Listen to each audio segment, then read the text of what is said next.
Здравствуйте, дорогие друзья! Я приветствую вас на своем канале. Сегодня я решал свою проблему со своей машиной. У меня была проблема в том, что после замены сайлентблоков, задних, передних, передняя часть автомобиля стала откровенно скрипеть. Так, как будто резина трется об металл. Я ездил на диагностику, проверяли мои сайлентблоки, я думаю, что причина в сайлентблоках, то, что установили и не смазали. Проверили по диагностике, все нормально, все хорошо, ничего, но причина проблемы не решилась. Сам слесарь, который делал, предположил, что, возможно, это издают звук втулки стабилизатора. Машина, пробег всего 45 тысяч, на таком пробеге такого быть не должно. Хотя, какая эксплуатация? Проблема эта у меня была, где-то месяца полтора. Неприятно, конечно, ездишь, оно похрустывает, оно это не решается, оттягивается все это. И я решил самостоятельно установить эти втулки стабилизатора. Ничего сложного там нету. Выписал втулки обыкновенные, не оригинал, а аналог. Но они более жесткие, и они как бы немножко поменьше размером. Я сейчас видео, пожалуй, покажу. А потом после видео я продолжу свое повествование. Подросли наши кошечки. Вот Ириска, Ириска, Ириска. Вот Юня, Юня, Юня. Юня, Юня. И Снежка. Снежа. Да, кошечки. Кошечки. Да.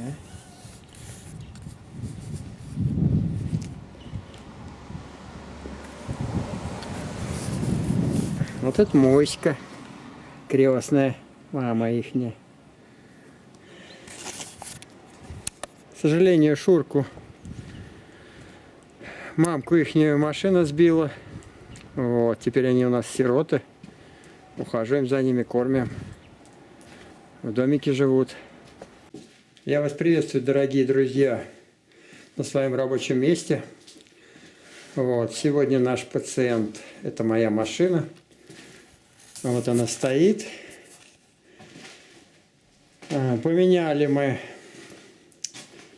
перед этим сайлентблоки. И вылезла такая причина, хруст, в общем. Я сначала думал, что хруст в самих сайлентблоках. Помазал их. Но толку этого не решило, ничего не помогло. Теперь меняю втулки стабилизатора. Говорят, что при срабатывании, если оба колеса опускаются или поднимаются кверху, она похрустывает. То есть стабилизатор проворачивается и внутри похрустывает. У нас есть втулки стабилизатора. Выписал я, привезли мне вот такой номер у них. И буду их сейчас устанавливать. Открутить я открутил. Откручиваются они не слишком сложно, просто неудобно тут подлазить. Первую гайку я открутил накидным ключом, обычным. Несколько оборотов сделал чуть-чуть. Потом ключом таким специальным, с трещоткой. Так подлазил. Руль только надо выкрутить. На четверть оборота открутился. Это с этой стороны болт стоял. А с другой стороны гаечка. Обычная гаечка на 14. Ключ под 14. И первый ключ, который срывал, это такой форма ключ выгнутый, накидной. То есть туда его заправлял и так срывал понемножку. Потом опять заправил такой ключ с трещоткой, и ключом с трещоткой я открутил. Теперь я сниму сам хомут и вытащу резинку. Вероятно, для этого придется поднять рычаг, чтобы стабилизатор приподнялся, и вытащить эту резинку и поменять. Чем я сейчас буду заниматься. Заправил я отвертку. Сейчас буду выковыривать, снимать. хомут.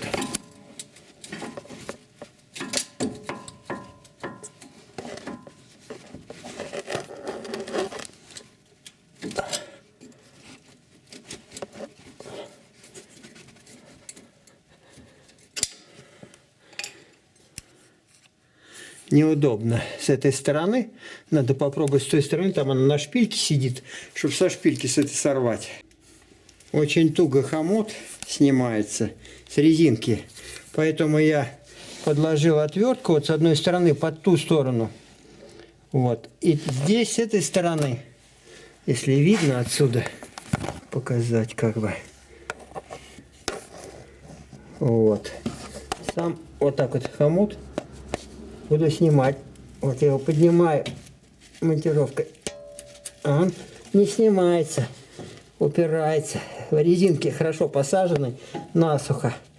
И поэтому я сейчас буду снимать. Сверху упрусь еще одной монтировкой. Снимать не буду, но сюда вот упрусь еще монтировкой. А это я буду поднимать, и он слезет хомут.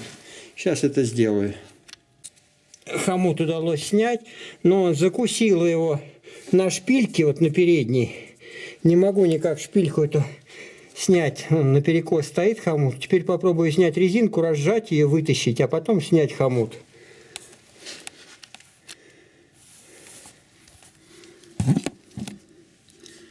Так, нам надо снять резинку сейчас. Вот она, резиночка снимается. Разжать ее либо туда пропихнуть дальше по стабилизатору, чтобы она вылезла, ее можно было там снять. Я ее пихаю пальцами туда. Вот хомут теперь снялся, он закусанный был. Вот теперь можно снимать резинку. Резинка плотно сидит, просто так не снять. Ну вот я снял эту резинку. Вот так она выглядит. Посмотрим, что здесь. Есть ли износ. Могла эта резинка хрустеть? Вот. Да, конечно, могла. Вот видно выработка. Внутри видно выработка в ней. И она могла закусывать так вот. Так вот. Пищать. Запросто могла. Вот. Ну, теперь мы меняем и ставим эти резинки другие. Вот. Резиночки будем смазывать и ставить по месту. Все будем теперь делать в обратном порядке. Надеюсь, это поможет, уберет хруст.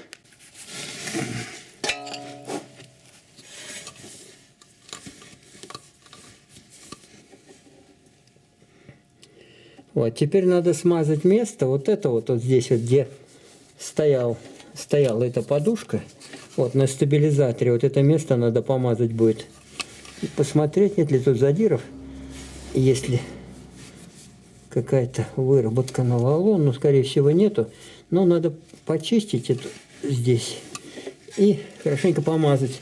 И смазать нашу подушку, резинку, которую мы будем ставить. Она немножко отличается от оригинальной, но мы будем ее ставить и также то же самое мы смажем внутреннюю часть. Если этого не сделать, то при вращении, при работе подвески стабилизатор может издавать такие своеобразные хрустящие резиновые звуки, очень неприятные. Надеюсь, то, что сейчас я сделаю, разрешит, уберет эти звуки. Резинку я тщательно промазал трансмиссионной такой смазкой белой. Она не очень густая, такая мягкая, как вазелин. Но очень скользкая.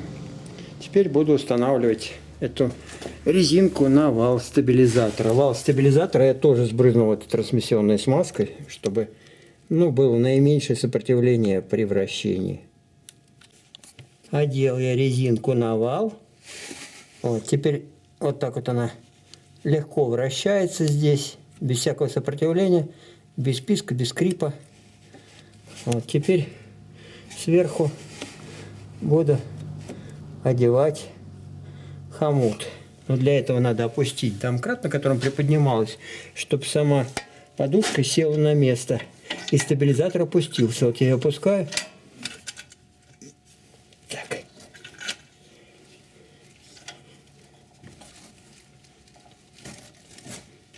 Вот она села по месту. Села по месту. Теперь сверху будем одевать вот этот хомут. Но прежде чем его одеть, хомут я тоже обязательно промажу вот эту вот часть смазкой, для того, чтобы на резинку он сел легко, без усилий. Чтобы когда она одевалась вот на эту резинку сверху, чтобы она села по месту нормально. И можно было потом протянуть. Вот сейчас я уже хомут одел. Для этого необходимо было переднюю часть одеть на шпильку и немножко сам стабилизатор немножко подвинуть вперед, вот сюда. Вот так вот отодвинуть его немножко. И он сел. Хомут сел на место. Теперь просто затягивать гайки. Гайку и в болт. Установил резинку. Вот. Стоит она с небольшим зазором. Вот по кругу небольшой зазор. И зазор там, где она соединяется. Но не знаю, как это повлияет. Но оставлю так. Вот. Попробую, как машина себя будет вести с этой подушкой. Установил резинку стабилизатора на место. Вот теперь у нас будет тестовый проезд. Сейчас проеду, послушаю, как она. Ну и тогда будет у нас результат. Сейчас сделал тестовый пробег. Вот. Левая сторона тише. Ну, то есть нету скрипа. С правой стороны скрип остался. На правой стороне я не менял подушку. Вот. Втулку стабилизатора. Но теперь буду менять с правой стороны. Посмотрим дальше, что с этого получится. Колеса должны быть вывернуты, но в ту сторону, с которой стороны снимается.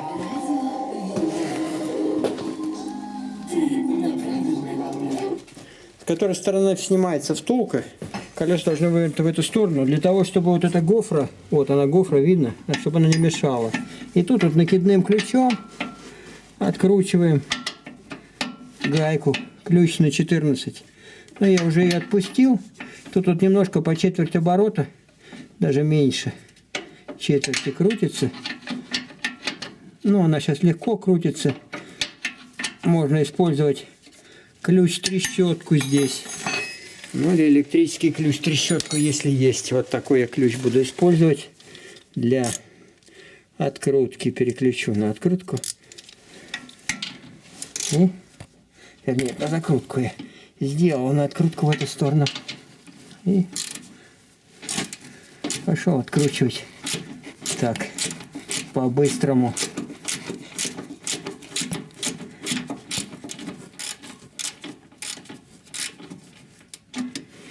Ну, вот можно ее открутить уже руками. Болт. Вот он, болт снят. Теперь с другой стороны тоже накидным ключом. Главное, чтобы мы ее одели и сорвали.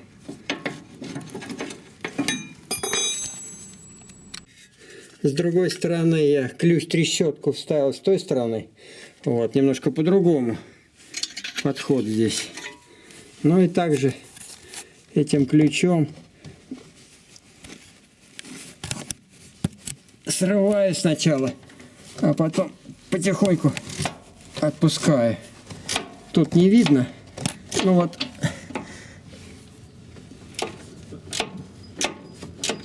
гайка отпускается.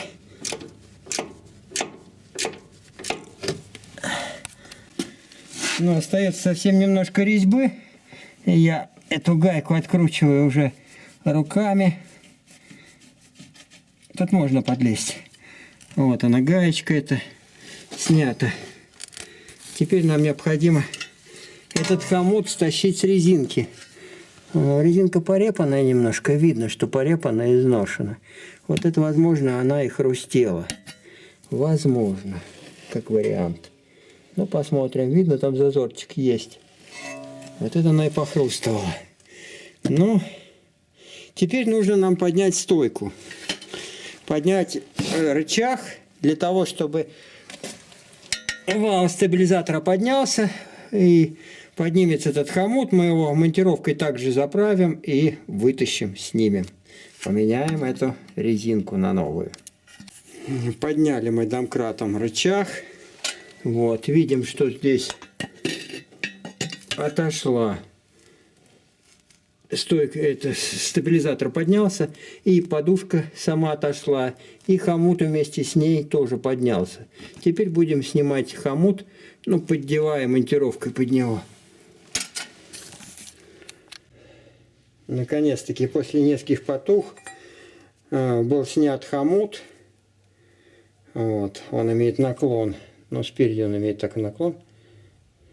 А может, я его просто отогнул так, не знаю, но придется подгибать опять назад. Вот. Вот эта резинка родная. Изношена, не изношена, не знаю. Но, скорее всего, вал проворачивался внутри и издавал такой звук, скрип. Это мое предположение. Но я буду ставить другую подушку. Вот она отличается чем. Она такая поменьше. Вроде как бы поменьше. Немножко меньше, да. Вот. Ну, не знаю, посмотрим, как она здесь зажмется и как она будет работать на деле. Поглядим. Резинку я установил, втулку. Теперь устанавливаю сам хомут. Вот я его смазал. Теперь буду одевать сам хомут.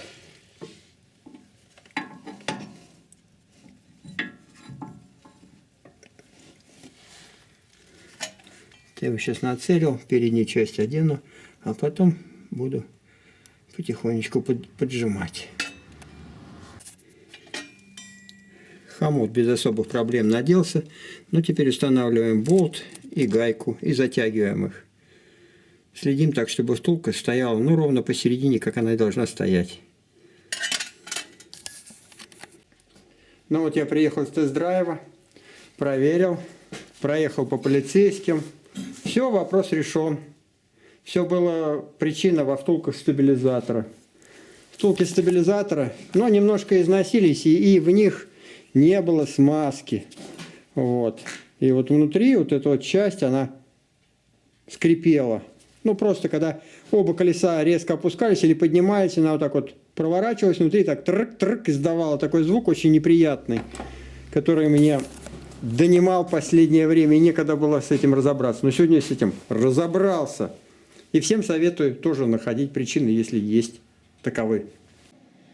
Так вот, сегодня после установки этих втулок, ну, я помазал, там все сделал хорошо, красиво, собрал. Сначала сделал одну сторону, проехал. Звук этот прекратился с левой стороны, там, где я поставил. С правой стороны еще оставался. Но все равно внутри как бы было такое ощущение, вдруг это не втулки, вдруг это что-то другое. Вот. Разобрал правую сторону, тоже сделал, провел и поехал на тест. Вот когда я поехал на тест, на той кочке, на стык там был асфальта, и спрыгивает машина как бы. В момент прыжка оба колеса опускаются вниз, рычаги опускаются вниз, и стабилизатор тоже усами опускается вниз, и вал немножко проворачивается. Вал проворачивается, и все тихо. Проблема решена. Но думаю, поеду дальше. Поехал на полицейский проверять. Жесткие полицейские перед полицией, там, ну, наверное, штук 6 этих полицейских у нас по очереди, разнесенные друг от друга немножко. Вот я по этим полицейским прям на скорости проехал. Ни отбоя, ни пробоя. И этот звук резиновый, вот такой резинометаллический, он исчез. То есть подвеска работает тихо.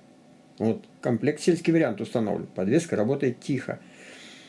Вот, проехал по плохой дороге, по бездорожью, и там, где, ну, работать должна подвеска, все тихо. То есть причина была в этом.